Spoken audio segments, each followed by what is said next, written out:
Hi, my name is Madison and I'm going to be doing a speech on success. So, what does success look like to you? For some, it looks like money.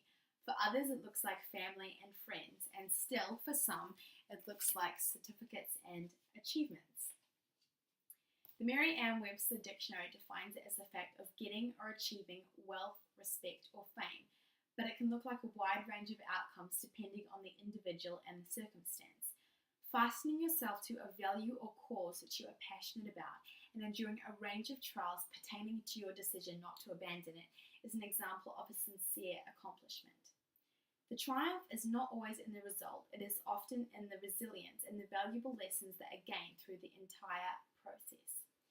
The 20th century was a period where many racial beliefs began to be challenged, and the need for individualism also emerged. In this speech, we will explore the connection of finding success in situations when society is prejudiced through two texts: To Kill a Mockingbird by Harper Lee and Hidden Figures by Margot Lee Shetterly.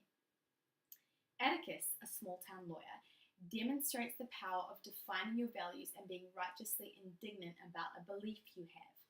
In To Kill a Mockingbird, he lives in the racially prejudiced neighborhood of Macomb County, a southern town in Alabama. In the 1930s, when this fictional encounter took place, the Jim Crow laws nullified the rights of African Americans, preventing them from voting and treating them as second-class citizens. Although slavery ended in 1865, many European Americans still held lingering beliefs about the inferiority of colored people. So when Atticus is asked to defend an African American man who has been condemned wrongfully accused of murder, he will almost certainly be condemned as guilty because of his color. On account of Atticus's convicting beliefs, he accepts the challenge despite the odds, and his daughter Scout questions this. "You aren't really a nigger lover then, are you?" she says. Atticus replies, "I certainly am. I do my best to love everybody. I'm hard put sometimes, but it's never a bad thing to be called a name which somebody thinks is bad. It just shows you how poor that person is. It doesn't hurt you." Atticus's trouble was the reaction that society had to his deepest values and convictions. Atticus sacrificed many things to achieve success: his respect, his reputation, and acceptance in his community. Grandma says that now that he's turned out a nigger lover, we'll never be able to walk the streets of Macomb again. He's ruining the family. That's what he's doing, says a family member. Atticus overcame the difficulties by placing his confidence in his beliefs and understanding that although change is gradual, it is worth pursuing. Simply because we were licked 100 years before we began is no reason for us not to try to win.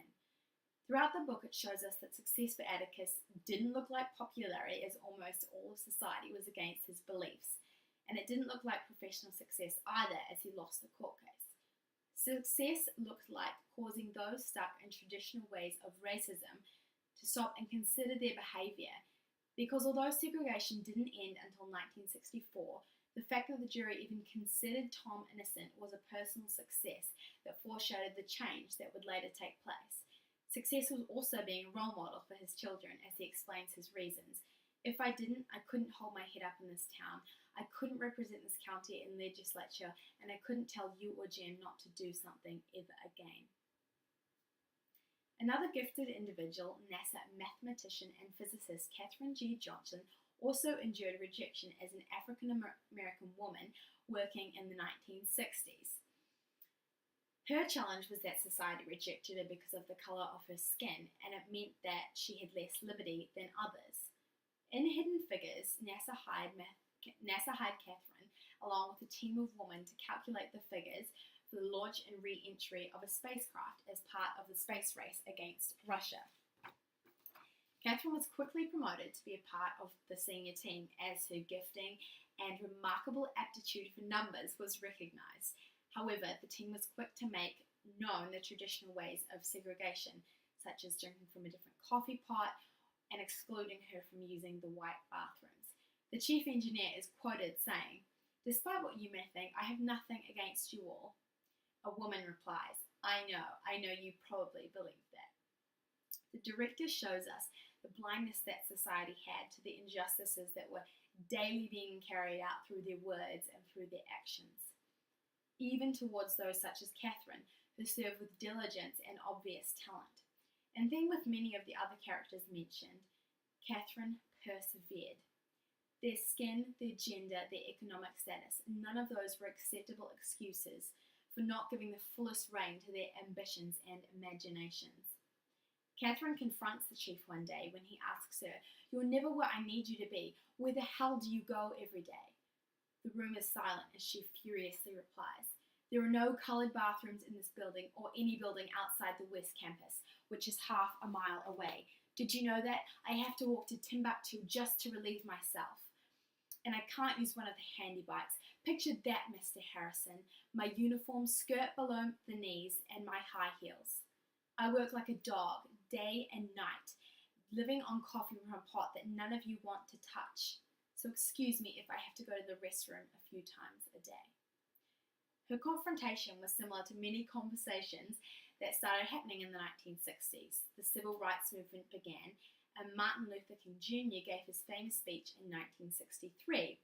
A year later, John F. Kennedy passed the Civil Rights Act of 1964, which ended segregation in public places. To protect African Americans from discrimination when voting, the Voting Rights Act was passed in 1965. All the successes and changes that happened were because of people like Catherine, who stood up for what they believed in and protested in many different ways.